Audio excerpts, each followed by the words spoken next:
Welcome back to Dinner for Two. We are so excited to have you here. If you missed last episode, you missed a treat. So go back and find it. Go back and find it. Tonight, we're going to talk about something that every couple deals with, and that is conflict. Yep. And conflict is not a bad thing. It's something that is going to happen in your relationship. And so hopefully today we'll give you some tools that you'll be able to use in order to resolve that conflict. Yeah, and I want you to know too, conflict happens. Like you said, it's not a bad thing, but it happens. And even in the most precious relationship, the one that you covet, the one that you look at and you're like, oh my gosh, I wish that was us. There is some sort of conflict. Absolutely. 100%. There's always some sort of conflict. So with that being said, let's get to it. Let's get to it. There are 4 toxic conflict styles, and I wrote these down because I want to make sure that I share these with you. The 4 toxic conflict styles are blaming, avoiding, exploding, and shutting down. Those are the 4. So let's start with blaming. Blaming is, this is all your fault. Yeah, that's an easy way out. Yeah. Yeah. Blaming is easy. It makes sure that we shift the responsibility so you don't have to own any of it. None of it's you. Yes. And accountability. Yeah. Yeah. Yeah. Accountability was my big word for a long time. I would always, that's actually, people talk about the love languages, and I get it. I do. I love languages. But one of the things for me is you can apologize, but I need you to take accountability in that. And for me, your apology isn't complete until you take accountability and you own that you admit that you did something wrong. So accountability, when you start to blame and it's always somebody else's fault, to me, you've not accepted. That means you'll do it again because you don't think you've done anything wrong. That means that there's a lack of understanding. You don't understand that something that you did caused harm for me or caused me hurt or caused me discomfort or caused me whatever it caused. It caused me something, but whatever it caused, if you don't take accountability for it, it means that you don't even know that you did it, or you don't accept my definition of what it was, or you don't, which puts me in a position to feel uncomfortable knowing that you'll do that again. Well, with men, we always say that wasn't my intent. And so the outcome is the same. And so that's why, like I said, if you missed last week, you really do need to go back and watch that one, because we talked about an element of that. And when it comes to blaming, you really need to be cognizant of the tone that you have as it relates to the conversation that you're having. Yeah. And so as we deal with this first element of the toxic conflict style, the blaming is super important because you don't want to shift the blame. You want to have resolution. You don't want to shift the issues. You want to have resolution. And so blaming really doesn't lead you to resolution. Yeah, remember, fighting isn't the problem. It's fighting without resolution. That's the problem. Mm-hmm. And when I say fight, I'm not talking physical fighting. That is the problem. That is a problem. That is not what I'm saying.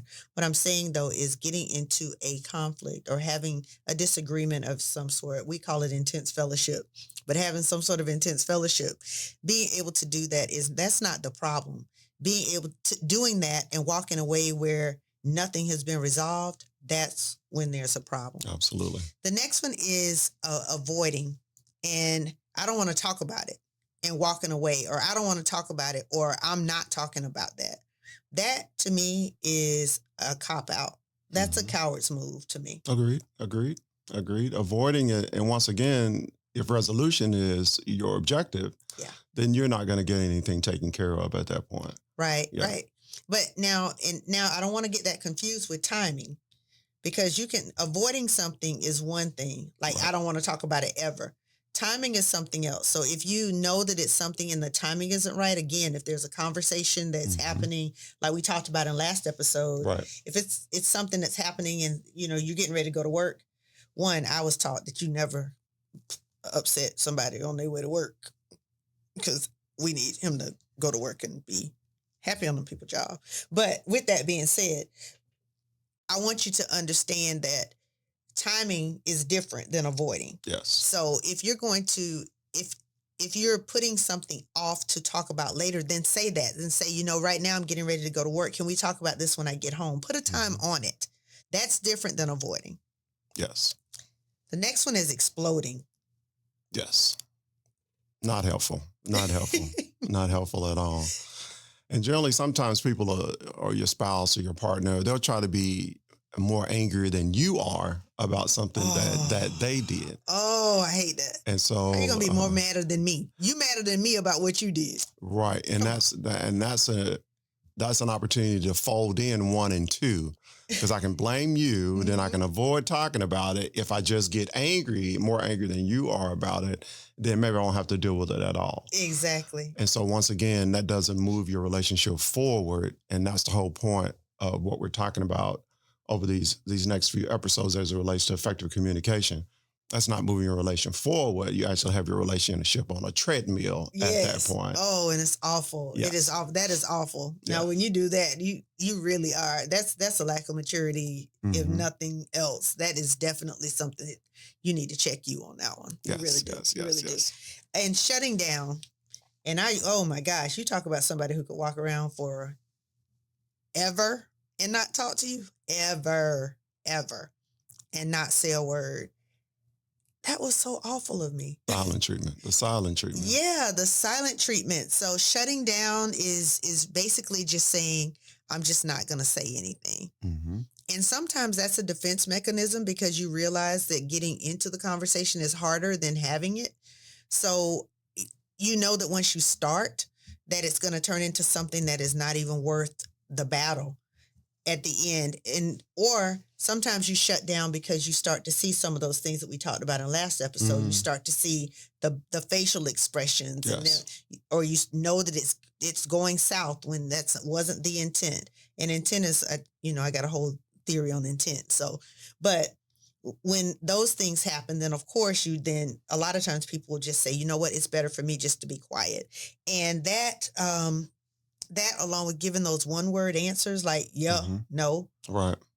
no, oh, and things like that, that's not helpful because remember the purpose of communication is resolution, not just even in problem solving. The purpose is understanding. You want to make sure that the person is understood, that they're heard, and that they're valued.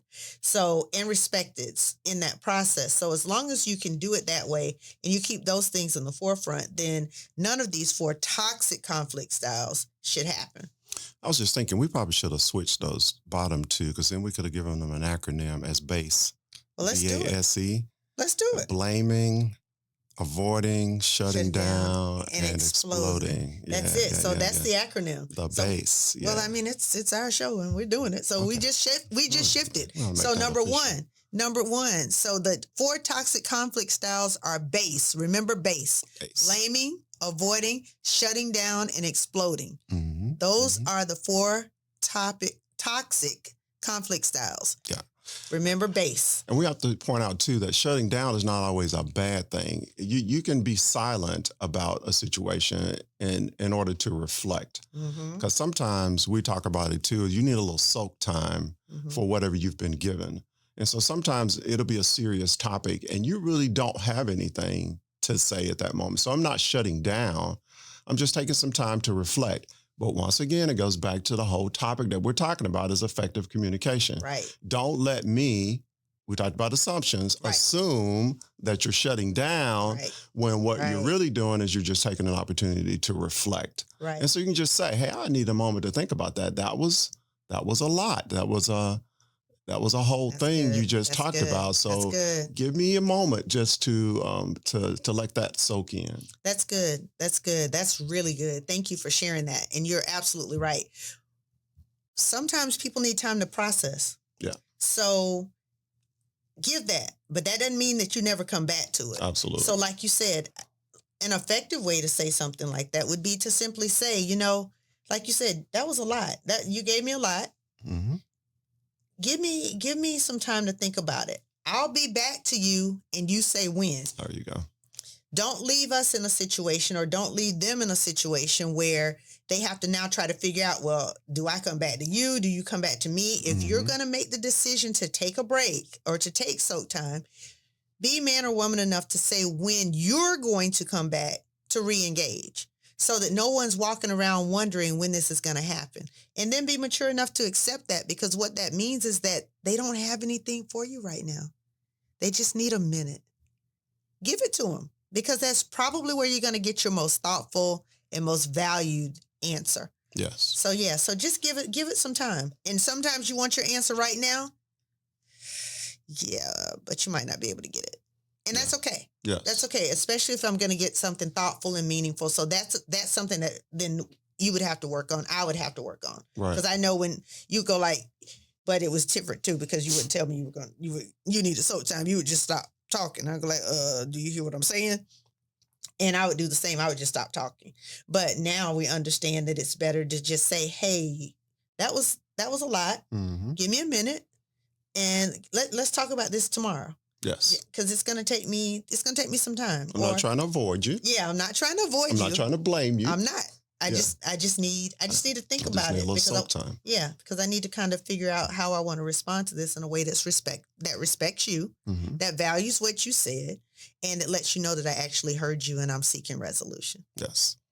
So if we take a look at Ephesians 4:26, it says, "In your anger, do not sin. Do not let the sun go down while you are still angry." Mm-hmm. So being angry is a natural emotion. Mhm. So that's going to happen. Mm-hmm. But everything needs to be managed in a Right. relationship. And so you want to make sure you're always managing your anger in an effective way. And once again, going back to our initial point was your relationship needs to always be moving forward, Yeah. not on a treadmill, but actually moving forward. All right. I like that. I like that. So, just a couple things. Again, I just want to give you a couple things to try. One of them would be, again, try in the heat of the moment, or as you start to feel yourself getting frustrated or the person getting frustrated, why don't you pause for a second and ask, can we take a break? Babe, do you mind? I love you and I want us to get to the end of this well. So can we just take a break and come back and talk about it later? Yes. Yes. Eye contact is important when you're saying that, because you don't want to do that and then you're doing something else at the same time, or avoiding eye contact. They know when you're avoiding eye contact, but Exactly. I think that's super important in having an effective having effective communication in your relationship. Is Awesome. making sure that you're making real eye contact. We talked about that at the end of the last one. Also, that was one of the points in the challenge, Mm-hmm. was making sure when you're doing your 3 minutes at the end of the day that you're having eye contact. Yeah. Because sometimes that's probably where a lot of times for us, that's the first time I've seen you was at the end of the day. Right. And so that's going to be important too, to make that connection at the end of the day. Yeah, connection is important. So thank you so much for that. Let's speaking of challenge, let's give them their challenge for the week. Okay. So your challenge this week is the rewind challenge. So if you're arguing, or if there is some intense fellowship, like we said, we don't call them arguments, we call it intense fellowship. If there is something, or there's a conflict that's rising, something that's there, or a tough conversation even, and you're starting to have that, pause and say, can we rewind and try that again with love? So we're going to try the rewind technique this week. Okay. All right. Can we challenge everyone to do that? So we challenge you this week. If anything comes up that's tough and the conversation starts to seem as though it's getting a little uncomfortable for anyone, let's just do the rewind technique and just stop. Someone says it, and it's going to take some maturity, because someone has to be strong enough to say, I don't want to argue. Let's pause. So you take that pause and you say, hey, can we rewind and try this again with love? And then start over. It's your conversation. You can control it. So you do it however you want. Right, right. We also have our pastor always says, be the thermometer. Yeah, and not the thermostat. And not be the It'll be thermostat and not the thermometer. Yep. in the situation. Yeah. So you want to control the temperature. Yep. You don't want to allow the temperature to control you. That's right. And so Right, that's good stuff. that's important. If any of this is of any value to the people that are listening, we want them to share it with somebody. Yeah, by all means. Our goal is for relationships to be effective. Yes. And that's one of the opportunities we have to leave a legacy. Yeah. Is in the relationships that we have. And so somebody's always watching. Yes. And so whether you want to be an example or not, you're still an example. Yes. So Yes. if it's helping you, if Yes. it's effective, if Yes. it's of value, then share it with somebody. Yep. Make sure that you do. Subscribe, like, share, And we will be back with you soon. What's happening next episode? I don't know because my phone just clicked off here. Well, next episode is one you don't want to miss. It's called Pillow Talk. Okay.